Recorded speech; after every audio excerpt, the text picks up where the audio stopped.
Let's get going then. Let us get going. Selling with AI. Before we really get stuck into this, I have a question for you guys. I'd like to see or kind of get a feeling of how you are seeing sales today. So I'm going to give you 5 options. A, B, C, D, E. Could you put into chat which one or ones of these you are seeing? Yeah, it might be 1, 2, 3, 4, or all 5. So here, you might see that selling or buying is more advanced. We get involved as salespeople later in the buying process. Customers are doing their own thing. Ton of information out there. They're taking that, they're working stuff out. Maybe they're not even seeing the value of salespeople. So we are involved later in the process. That would be answer A. Answer B would be that customers are also more demanding or biased, if you like, biased towards that stuff that they're working out for themselves how to do. This is how we're going to do it. And so that is what our solution's got to look like. You might see them as option B. Sounds as though it's all going their way. However, the world is also more confusing. Our customers are confused. There are a ton of options out there. There's stuff that they're trying to make sense of, and sometimes in this position where, God, it's just confusing. Also, you might be seeing that there are more people involved in making the decision. So D is about decision-making units, more stakeholders, more people coming in and having their two penneth to work out what it is that they need to get from this decision. We've got to manage all of them. And E is that there are more emotional factors. So by this, it's almost like more personal things are being built into how people make the decision. Yeah, we've got to satisfy them on that level, as well as the business KPIs that they might be representing. So A, B, C, D, E, advanced, biased, confused. Decision-making units are bigger and it's more emotional. You can pick more than one. Yeah, could be that there's a couple.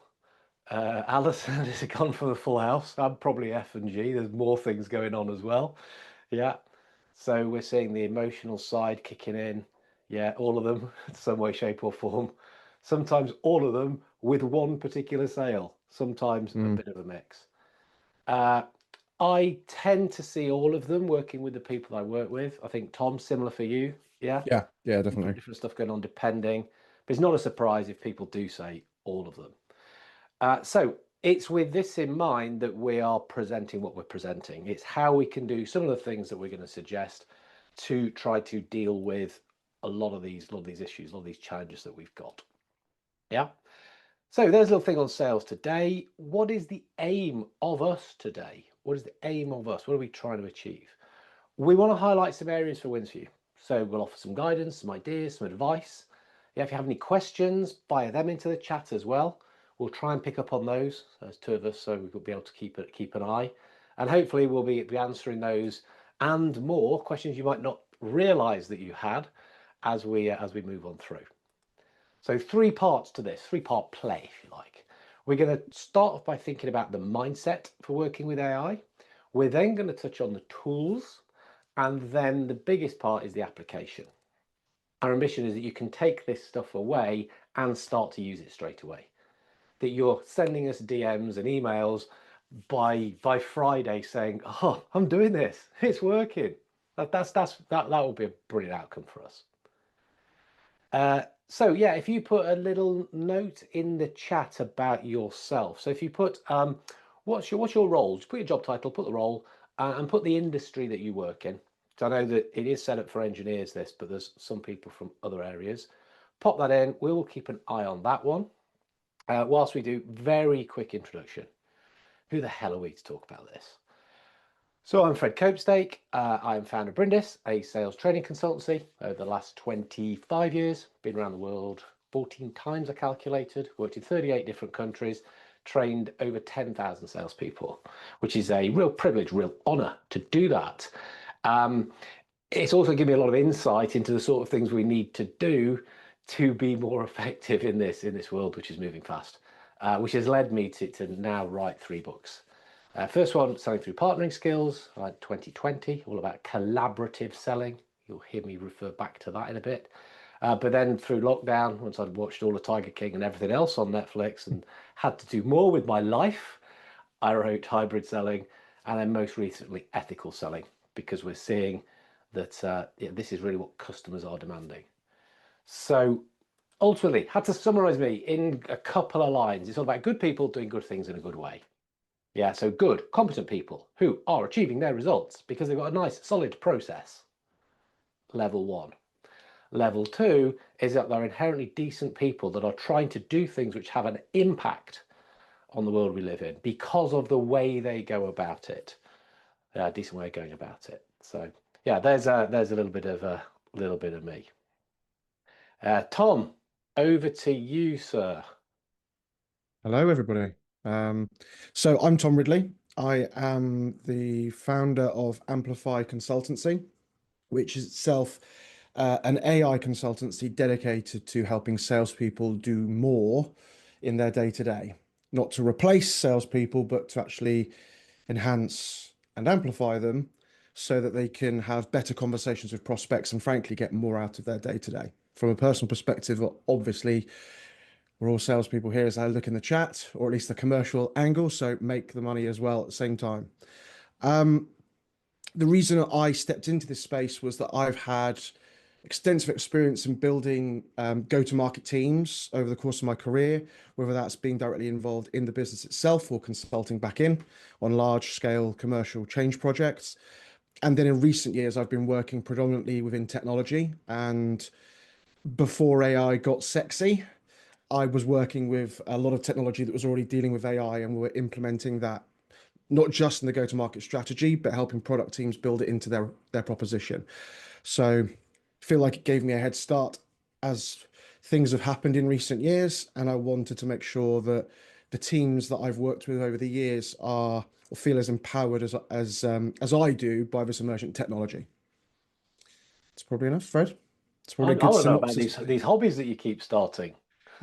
Well, there's a potential for some ADHD. So serial hobby starter and hobby put her on the shelf as well, and then pick it up 2 years later. But golf, ice hockey, squash, you name it, it's in there. So Hitting stuff, woodworking, yeah, hitting things. indeed, Okay. pretty much. Okay, I'll pop you on a slide, mate.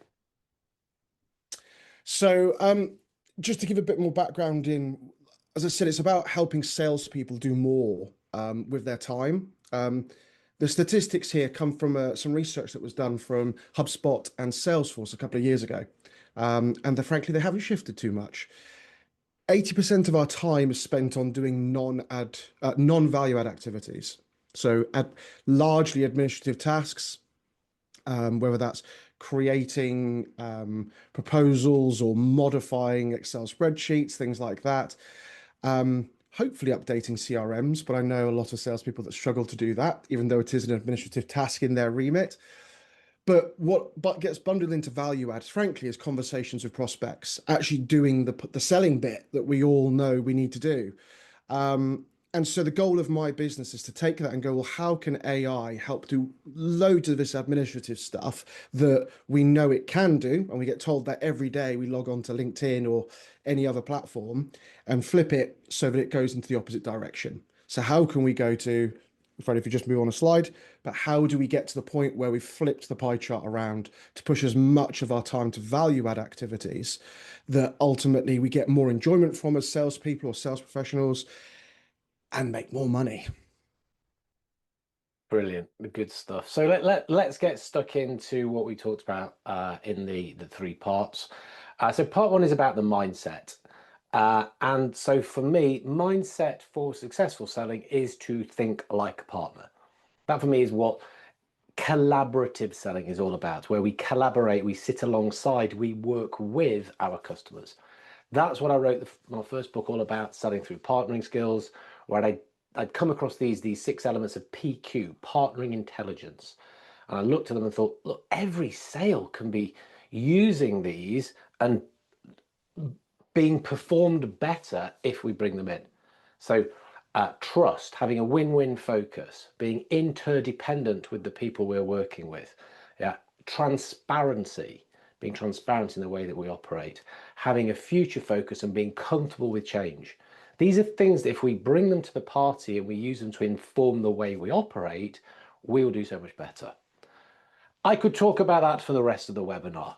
I'm not going to, because it's so important that we pull in these elements of AI. So Tom, over to you. Yeah, so partnering from an AI perspective, everyone's on a different journey with AI. But everyone who starts with partnering with AI probably at the point of using it like a search engine. And so we have on here a nice graphic. How do I sell more, right? But the reality is that AI can do so much more than that. Yet we still see huge swathes of the workforce, not just in sales, but across all business units in an organization, still largely using AI like a search engine. And that's not really partnering. That's just seeing AI as a tool that can deliver you an answer maybe a bit quicker, a bit more accurately than before. Okay, like Google on steroids. But that's, as I say, not true partnering. True partnering, if we jump to the next slides, Fred, is where we are working backwards and forwards with AI. We are giving it information. It's giving us back information. We are sharing potentially other AI generated content with other AI systems. It's where we are able to curate much larger data sets or knowledge bases or pull in more conversations, broader account frameworks into our systems and work with them because AI is helping us do the things that, frankly, as humans, we can't do because we're not computers and we can't do all that stuff. It's just too complex and too big. That seems like a really, potentially for some people, a very daunting concept because we've all been chucked into this over the last, let's say, 2 or 3 years about how do we leverage AI, and it takes a different mindset when it comes to getting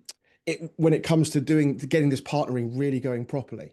And so with the work I've done over the last few years, I created a few playbooks on how we can start to partner with AI and how we can use AI in specific parts of the sales cycle or within specific sales roles.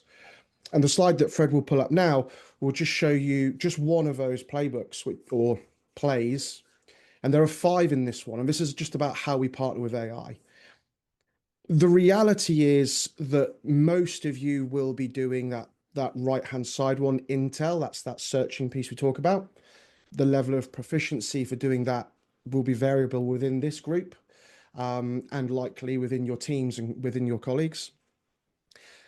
And a fair chunk of you will be using AI to craft in some way, shape, or form. Might be as simple as an email. It might be an entire proposition deck, including visuals, video, and you name it. So it covers a very wide range of things.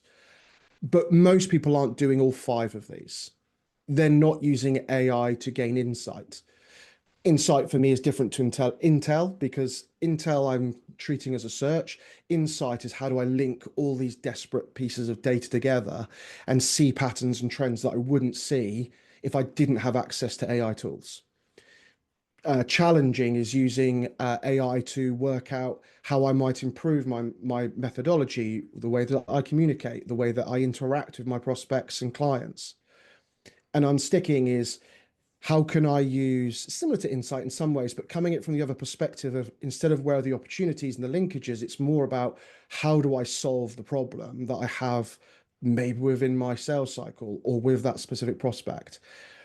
If you can start to think about these ways that we can leverage AI and potentially even chain or merge a few of these together, suddenly the way your individual use of AI becomes so much more sophisticated than just treating it like Google on steroids.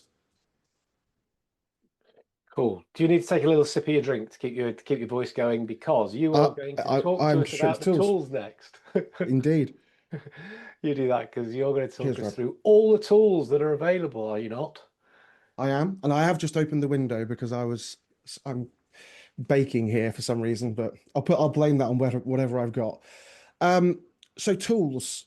I know we've got a predominantly almost entirely sales focused audience, but this is an image around the MarTech landscape. Many of the tools on here, frankly, would be leveraged by sales teams, even if they weren't directly interacting with them, because marketing provide a huge amount of insight that we can leverage in the sales cycle. The one that immediately springs to mind is where people talk about intent data, for example. So, but even if you just focused on the two kind of like middle columns, the green and the yellow ones, they're frankly like a large chunk of sales tools. Now, cards on the table, this is a 2024 map.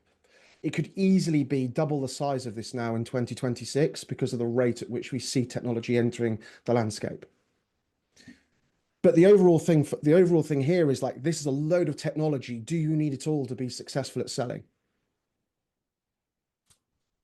Interesting question, right?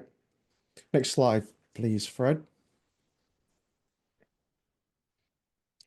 This is zoomed in, just the blob on sales automation, enablement, and intelligence. And I already know that there are logos missing from here that have popped up in the last year. Still, way too much noise, way too much tech, way too much product. And again, Fred, here are some of the big names, and I'm probably now at the point where we've got to this level of detail where you go, oh yeah, I've got one of those, or we've used that, or I've heard about it, and we've looked into it. Particularly some of the note takers like Gong and Fireflies and Otter. And look at the top left up there, Salesforce, and there's HubSpot in there as well. Everyone's got a CRM, I'm sure. This is still too much noise, and this isn't actually what you need to be successful with sales, or AI in sales, should I say. Next slide, Fred. The stark reality is that for you to be successful with AI or using AI in selling, you actually only need these tools. In fact, you only need one of these tools potentially. And the reason for that is simple. In the rush for organized or existing tech companies who we've relied on for so many years to automate process, do outreach at scale, organize our thoughts, our accounts, and our opportunities and our pipelines, they've had to shoehorn AI into their technology to keep pace with the demands that people are asking for. How can we do this smarter, faster, more efficiently? That comes at a cost of the fact that they are, as I said, shoehorning AI back into their technology. It's hampered or hamstrung by the infrastructure that they created, and they're designing those AI tools to be used inside of their platform. It's their vision for what good use of AI looks like for selling. But the biggest benefit of AI is that we now live in a world where we can tailor our AI tooling to talk like us, sound like us, pull on our knowledge. And a lot of these tools don't do that effectively enough yet. These tools on screen are a blank slate. And with the right guidance and the right usage, an individual or teams can use these to actually have much more nuanced conversations, much more informed partnering with their AI solutions, and actually sell more effectively than just relying on big tech.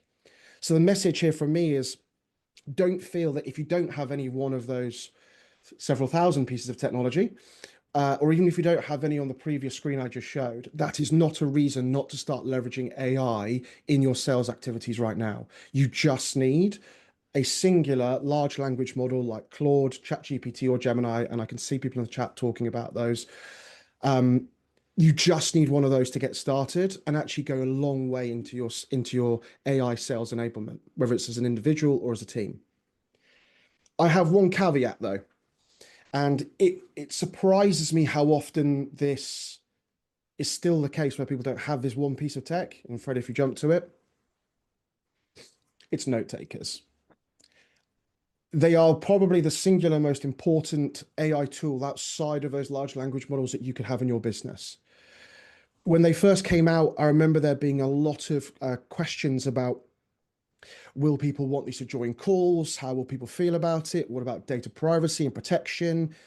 What about the logistics or the visuals of having another thing sitting in this call with us, taking notes, listening in to what we're doing?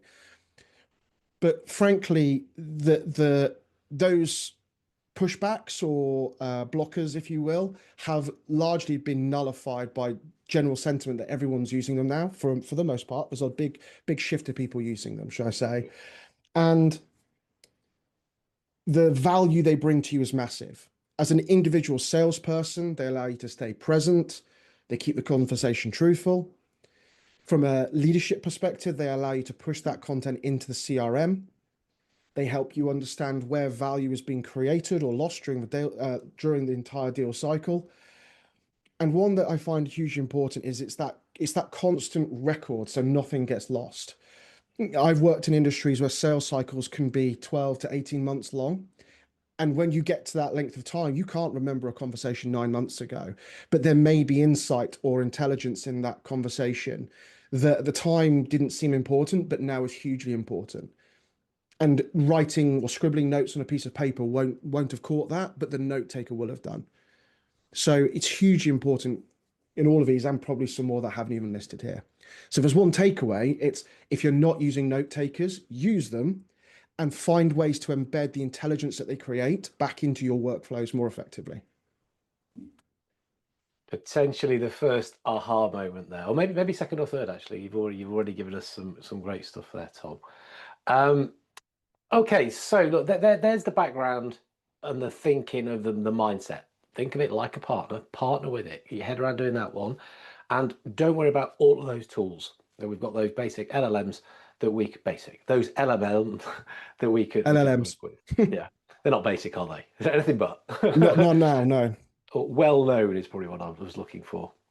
So let's have a think about how we can start to apply this. How can we apply it? People who know me probably get bored of me talking about implementation beats information. That's a bit of a catchphrase I use it fairly often.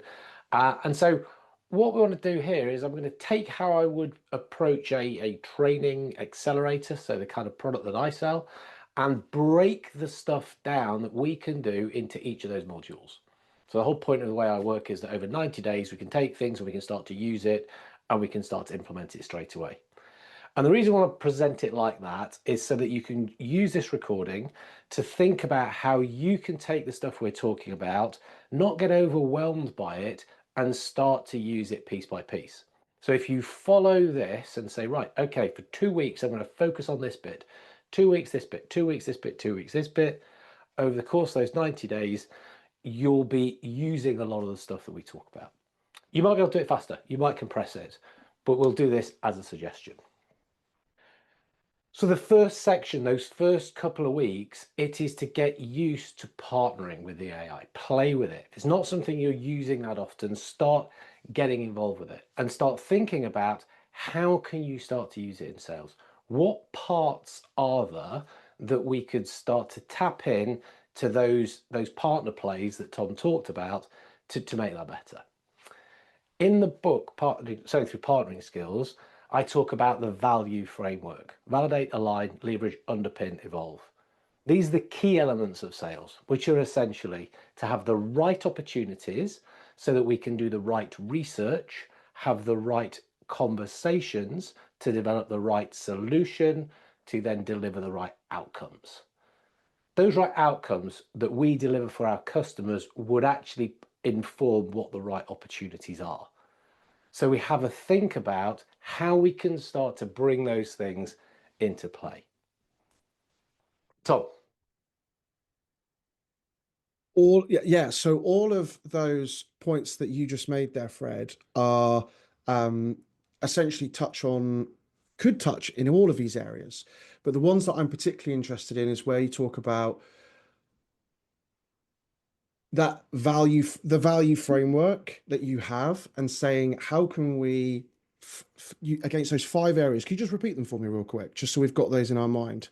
So we're talking about the right opportunities. Yep. We then do the right research on them to Yep. then be able to have the right conversations with those people, which drives us towards the right solution for them, but they're buying the right results. Ultimately, that's what people buy: results, outcomes. 100%. The 2 areas that cover that the most greatest out of these are probably intelligence and crafting, the areas that people already use, right? But the interesting thing is, how do we link all that information together? How do we take that intelligence and then feed it through some of the other plays that we might have to create insight that we might push into our messaging? There's a great example of how I would be looking at, how do we create this insight? How do we create what's the right word to describe this? How do we create a more sophisticated message and just a copy and paste? Here's what I chucked into an AI, create me an email message. Am I the next slide as well, Fred? No, I am, but what we're going to do is we'll go into this in more depth. So you were talking about kind of Perfect. broadly we can use those playbooks, but as we go into each section, there's a slightly different spin on the partnering that we can do. So let's Exactly. It's go how we into it link in more them. depth, bit more depth. So if you've just spent a couple of weeks getting your head around it, playing, feeling comfortable, talking to the AI, talking to Claude, talking to Chatty, yeah, we can go into how we're actually going to use this. So if we look at the next stage of that value framework, validate is about the right opportunities. This is all about profiling. It's having the right value prop and it's starting to put together the right messaging. So into chat, can you put down what are the 3 most important little words that we can have in our life? Pop those into chat for me. I can see there's a bit of stuff going on in chat, so we might as well have some fun with that. What are those 3 little words everyone loves to hear? What is that? Alexandra has met me before and knows I'm a bit sad. It probably should be I love you. Valentine's Someone's Day was predictable. before. It is ideal customer profile. Of course it is. This is the most important thing for us as a salesperson. Knowing the profile of the people that we should be talking to, that we can do the best job with. What are the criteria that they would fulfill? Because then we can start to qualify, we can qualify in, we can start to work with them, or we can disqualify. Say, look, it's just not worth our time. We're not going to do a good job here. We're wasting everybody's time and effort. And so we can start to think about the activity and go, some people are going to get more attention from us. And I know salespeople often feel uncomfortable with that concept, but not all customers are equal, not all opportunities are equal. And so we're going to start to think about where we're going to dedicate that. We'll start to put together our value proposition or a value proposition. Too often I'm seeing salespeople have a proposition. They want to talk all about themselves, all about the stuff that they do, all about their company, all about their products. That's not the value piece for the customer. The value piece is when we were helping them sort something out. When we're talking to customers about the pain that they may be experiencing, the prize that they might be aiming towards. Yeah, I sometimes think about this is that we're stood on the, or they are stood on the side of the river where it's horrible, things are going wrong, there's struggles, challenges, issues, frustrations. But they look across this river and they see it's a far better place over there. That's their dreams, their aspirations, their goals. Better place. When we know both of those, we can talk to the customer about them and demonstrate that we're actually the bridge. We can get them across to there. That's fundamental selling. That's stuff that we need to be getting our heads around because it's going to start to inform our messages. And when we think about today, the different forms of messaging that a salesperson needs to be half competent in, phone calls, newsletters, video messaging, face-to-face meetings, printing materials, getting on the socials. There's so many different ways. If we're not clear on what it is that we're trying to say, all of those will become a real hot mess. So something that we need to be thinking about how we can do that. And so Tom, this is an area where there's areas in which we can get into the AI, isn't it? And start to refine all this stuff. Very much so. So you can probably bump up. So we've got the first 3 blocks on here, Fred. So of the things, all the things that you just mentioned, all those 3 areas, the ICP, the messaging, and the value proposition, all of those can be created independent of AI. I would argue that you should be using AI to refine them, tailor them in terms of tone of voice and format, and even use AI to stress test those when we go to the value proposition. But the reality is that what those essentially end up being is pieces of data that we can use to inform our AI, training data, if you will. They can all, though, inform one another. So, for example, in this case, the value proposition should probably inform some of the way that we met some of our messaging. The ICP should probably inform the value proposition because we want to make sure it's aligned.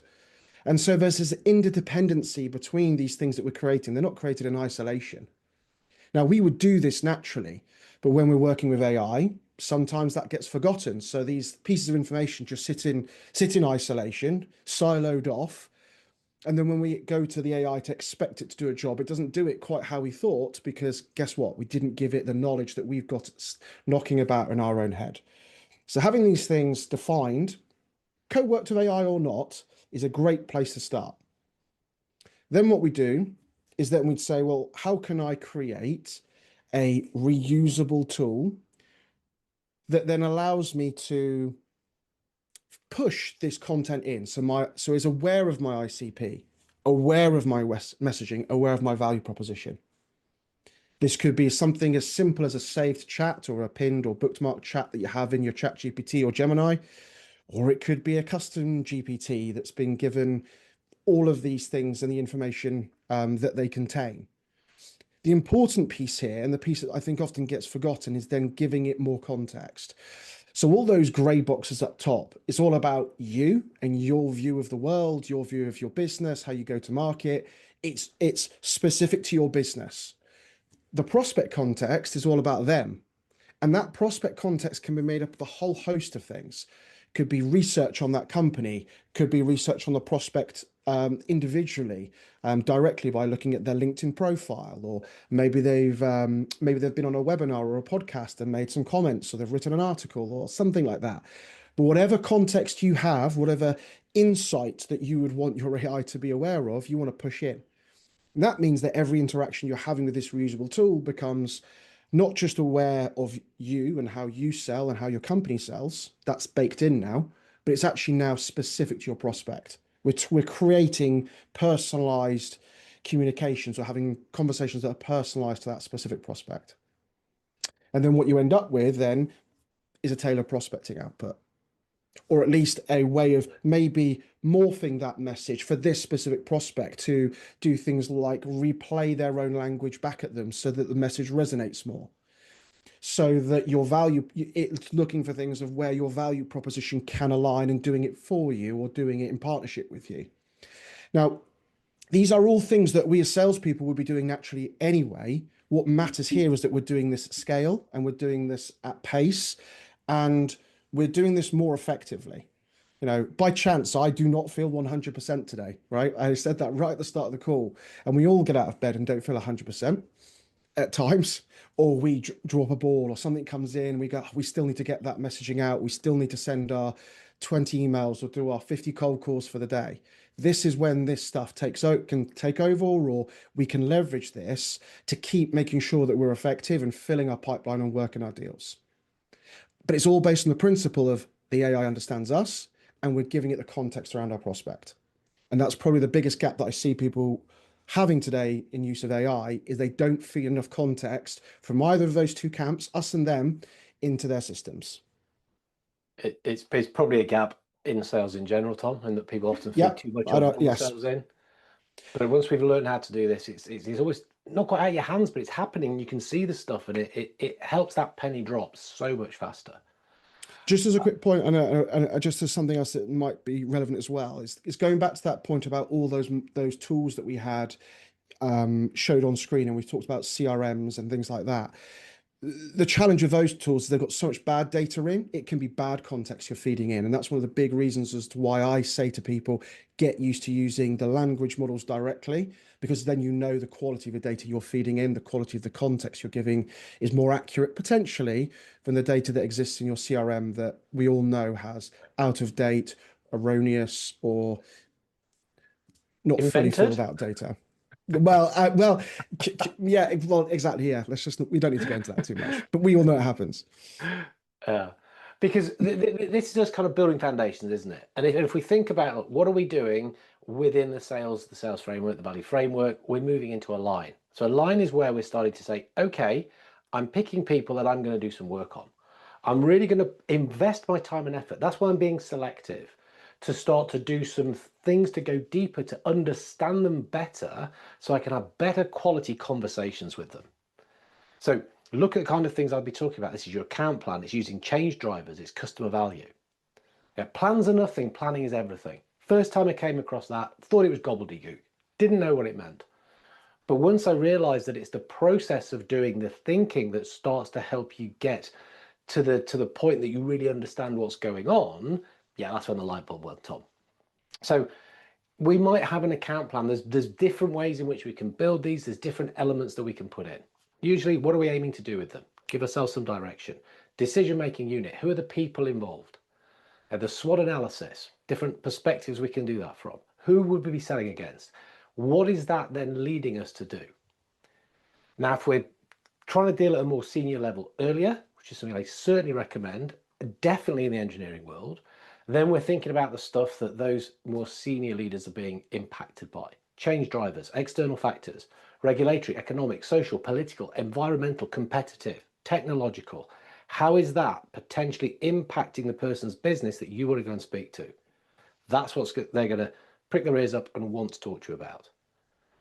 All the time maintaining this idea that value is a mystery. That's a colleague of mine, Mike Wilkinson, taught me this, meaning that we don't know what it is. We can't guess. Customer probably doesn't know either. So together what we're doing is we're trying to understand that. So we're in the mystery machine, we're like the detective, Scooby-Doo or not. Yeah, it's to really work out what is the value in this instance. These are things that good salespeople will do. And again, the AI is going to come to help us big time in this area, is it not, Tom? Yeah, so I talk about the concept of creating kind of like your sales brain, your account brain. The I've mentioned this a few times, but one of the challenges we have, particularly when working larger accounts, is that there is so much data we could potentially leverage. It's working out which bits do we want to include, which bits should we be focusing on right now, which bits should we capture, even if we don't use it for 6 months. And so what AI is, it's one of its superpowers is the fact that it can sift through large amounts of information. In any of the 5 tools that I showed up on screen earlier, you have the capacity in some way, shape, or form to use folders to create a brain or a smarter account planning system or account planning methodology within your sales function, within your accounts. If you jump through a slide, Fred, we'll see some of the stuff that we were talking about. The idea being that inside of this account plan, and they operate slightly different from one another. There's nuance, but for the most part, all that stuff we did in that first model where I showed ICP, messages, value, that training context, we can give that and more into an account plan, as often called system instructions, but it's training data, right? So every single account plan can know about us, the way that we sell personally, the way that our business goes to market. Pricing, proposition, products, services, everything can be in there. Copy pasted from one plan to another, it's just built in. And then everything that then sits inside of his plan, like the SWOT analysis, like any communications that we might send, objectives we might have, proposals that we might make, all of that can sit inside of here. And it can be different from one account to another. Now, the real benefit here is, particularly if we focus on things like respect, where we're looking at things like socioeconomic drivers or things that are going on in their industry, like some of the global conflicts we have at the moment, doing things like changing the price of oil, for example. They are all things that can impact our clients and make it, and we have to be aware of those. But sometimes seeing how we should be aware and when that might be relevant to reference or leverage in our sales cycle might be challenging. And again, particularly to do when we're managing 10, 20, 30 accounts that we're really going after. So the idea here is let's pull the news sources in. If you're watching a feed on trends or news within a specific industry, let's make sure that feed's information goes into this account planning folder, and we can leverage that when we're doing any work within that folder. If we've got an organizational map or a stakeholder map, we should be pulling that through. The moment they enter this document, it's a contained area where the only thing this project or this folder is looking at is that context. Its sole focus is, how can I knit all this information together from these specific sources and build or perform actions on this data in guidance with the salesperson who's running it. This is where we're talking about better partnering, because in one moment you might want insight, the next moment you might want to challenge, the next minute you might want to create. Doesn't matter. All of it sits in here and is all immediately leverageable. No crazy tech needed. And I see you've got in there account plans are dead. It could quite possibly be the case that account plans in the old way are dead, and we're talking about account brains now. But we'll trademark that phrase later. Oh, no, that's why I put it in there, Tom. I'm going to grab it. When the whole LinkedIn starts talking about it, we said it here first. Okay, we need to keep crashing on. We'll talk about the next part, the next element, which is leverage. This is having the right conversations. Right conversations. It's about insight, questions, meeting structure. So insight. This, I believe, is an area where good salespeople stand out, because rather than come in and talk about themselves, what they do is they're able to come in and shine a light on something, shine light on issues, shine light on a challenge, give people a new perspective, something different, or a different way to look at something. And we can really kind of build the meeting around that to take it to a different level. And again, Tom, I know that this is another area that our account brain can be helping us, or a distinct use of AI. Yeah, so this one's maybe quite specific, but all of the tools, again, mentioned earlier, have the capacity to run scheduled tasks inside of them now. It's been slowly rolling out over the last year. So we don't need complex automations. We don't need clever systems or third-party tools to do this. We can have Claude go out today and do research in a specific industry, and then tomorrow it goes and does it in another one. But the idea being is that these AI tools are becoming more autonomous as time goes by, and we should be leveraging that functionality to be feeding those account brains for us, so that we don't have to do that. And then we go in today or tomorrow and we see, right, there's some new insight here, and that's been summarized, or that's now feeding a live system that's planning this account for me. And it might even make recommendations as to how that might impact meetings I've got next week. It's working with an AI again in a more sophisticated fashion, linking all these things together rather than going, I'm just going to use it like a glorified search. Yeah. So that when we're approaching our meetings, we can prepare better questions, we can Hmm. use those, we can ask them, we can stimulate people's thinking. So again, always was in sales, always will be, but we are better prepped and in a better position to do this, that people are thinking, wow, this time I spent with you was amazing, Yeah. because we've structured it into the meeting in a way that we can make that stuff happen. We're operating at a different level. That is why they want to see us. With products, services, things which we sell being similar, we become the differentiator, and we can prep to do that so much faster. Also means that we're having these great conversations. We're moving towards the point where we can put together our proposals, put together presentations. We can start to build the stories into how we say stuff. So thinking about the proposals and the structures that we would use for those, typical structure that most people get wrong. Yeah, there's a background to them, what their need is. Then we talk about our stuff, why us, and then some pricing. So thinking about how can we build those? How do we get our presentations right? Which is child's play to a degree. We get taught this at primary school, beginning, middle, end, as the most basic structure, which doesn't always happen. And the advice I'd give to people would be that whatever presentation you're doing, make sure you're flipping it so it is about them first, not you. Some companies cannot help themselves. We've got to Hmm. open with, I don't know, map of the world with little dots all over it, and then the picture of some buildings, and then product hierarchies, and maybe a timeline, and probably some logos. There we go. That's 6 slides, utterly irrelevant to the customer. Hmm. Want to make sure it's all about them. And we know that people that are able to tell stories and can frame stuff where they use hero's journey type structuring, so they put the customer as the hero, you're the guide, you're alongside them, we can have better outcomes to those meetings. Really human stuff, this storytelling. Can we get a hand with it, Tom? 100%. So we could obviously get a hand from any of these plays potentially, but I wanted to highlight challenge because it's probably the one that's used least often, I think, for at least within the sales community. So if we jump to the next slide, I'll show a few examples of based upon what we just spoke about of how that would work. So we could ask AI to critically review what we are creating, the presentations, the proposals, the narratives that we are constructing. Ask it to spot the gaps, test against the frameworks that we use, whether it's using yours, Fred, or one that might exist already in the business.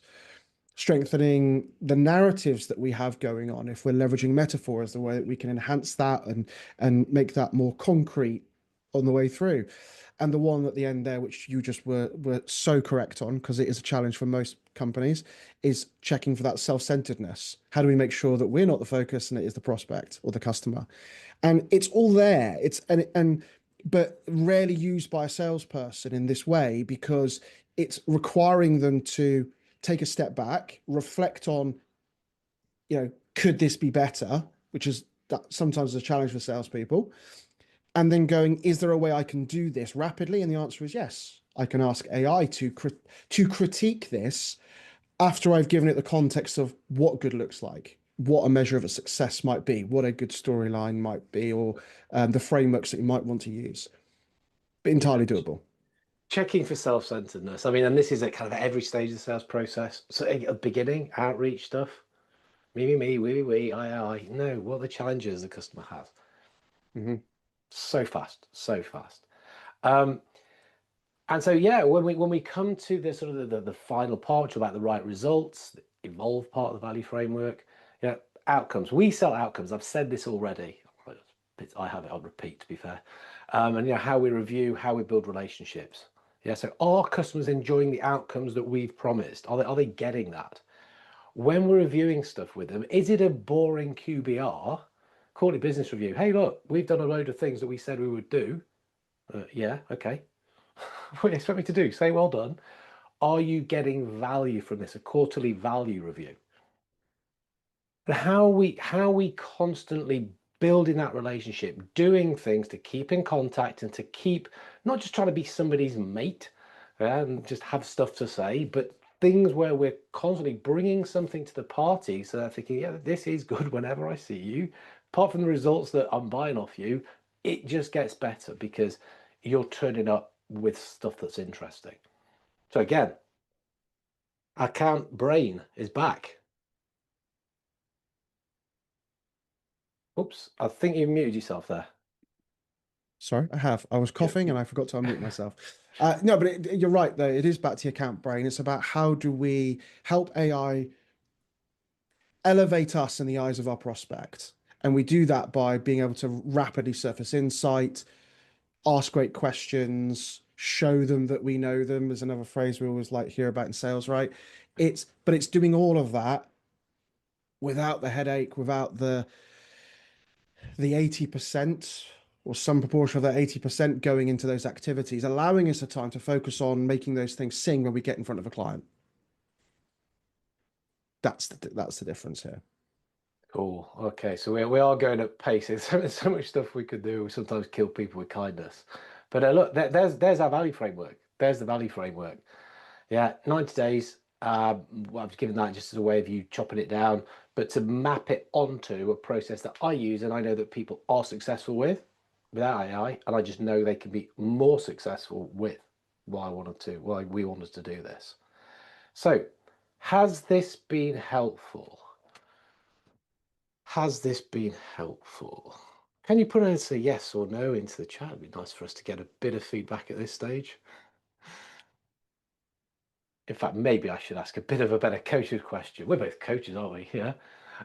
Yeah, that's so Yeah. closed, Who is right? I going mean, to apply the thinking? There we go. Should I do a little yeah, bit of yeah, Cialdini influence, but in an ethical way as to do that? Yeah. So yes. I had a lot to learn. We're playing around with it. Part one, phase one, play around, partner, talk to it, start to get comfortable with it, and then experiment. start Yeah, to use some of these ideas. So I guess what I'm doing with that is saying, have we earned the right to give you a tiny little pitch, a couple of minutes, 2 minutes, 2 minutes max, because we believe this is better, stronger together. When we have a structured selling approach, meeting AI, we are going to do a better job. So stronger together. Well, okay, Tom and I, yeah, we reckon this can be stronger together by taking what we do and just merging it. Amplified him, collaborative accelerator me. Yeah, so thinking about how this might look. There is a lot of stuff that we pack into the way in which we do things. I know some people on the program, on the webinar, you've worked with me, so you know I can put a lot of stuff in. Tom's exactly the same. If it's going to help us get results, it's going in. So we've sat. AI brain plus human brain. Actually, there's quite a lot of human brain went into this, wasn't there? Because it's working It's with mostly human, yeah. people. And we've pulled together the things, the best bits, the highlights of those into the collaborative selling accelerator amplified. Yeah, we probably put the creative playbook on this for naming, but hey, look, it is what it says on the tin. So you can see there are elements, including 6 live training sessions and 6 one-to-ones, where we would take people through how to actually do this. Not at the pace of trying to do it all in 1 hour, but a couple of hours for each of the sessions with all of the thinking programmed and ready to rock and roll. And we're going to collapse the time down for that. Because of the speed in which this stuff can be applied, that's why we're taking it from 12 weeks, which the accelerator would be, into 6. So that is what that looks like. So yeah, in true webinar form, there is a special offer. You buy the stuff separately, it is going to give you a cost of about £5,000. Those together, plus a guarantee that I will give you in a minute, that we will sell at 3210. 3210. Again, that's human thinking in it. So look, if that is something that's interesting to you, there is the QR code on the screen. Grab that, and it'll take you straight through to the landing page with that. At the bottom, there is a gap where this webinar will be. If you're looking at this on recording, you will see there is the webinar, so there's the explanation of that. It's packed. It's absolutely packed. So if you look at each of the modules, it's all about outcomes. We talk about outcomes. We've made sure it's highly outcome driven with different elements, making sure that you are doing stuff which moves the needle. We have to do this. You will see why in a minute. So every module, it's focusing broadly on the stuff that we've said, how AI amplifies it, and why that makes a difference to you. Again, these are on here now, but they are on a on that site if you want to grab that. Okay, so it takes you through the structure we've been talking through. In summary, more capacity and more quality. We can have our cake and eat it. We really can. We can handle more opportunities. The repetitive stuff's going to get taken away. The framework is going to keep us consistent. We're going to get better focus on the people we want to speak to, prepping better. The way in which we're talking to them, the narrative is going to be tighter.